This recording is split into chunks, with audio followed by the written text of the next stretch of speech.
In this video, I'll tell you what to do if Windows gets stuck on the Getting Windows Ready. Don't turn off your computer screen.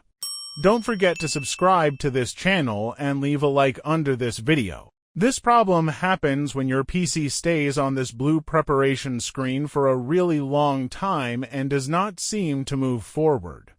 First, disconnect every USB device currently plugged into your computer.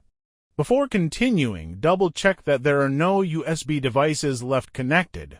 Next, find the power button on your PC or laptop and hold it down for around 45 seconds. Even if the screen turns black much earlier and the computer already looks completely powered off, do not release the button yet.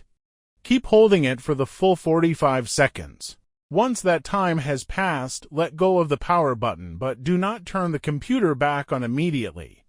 Wait another 50 to 60 seconds with the PC turned off. After waiting, press the power button normally to start the computer again. Windows should now skip the frozen Getting Windows Ready screen and load directly to the sign-in screen. The important part here is following the timing properly instead of simply forcing the PC off and instantly turning it back on. Thanks for watching. I would be very happy if you would become one of the subscribers of this channel. Check out the suggested videos and also leave a like under this video.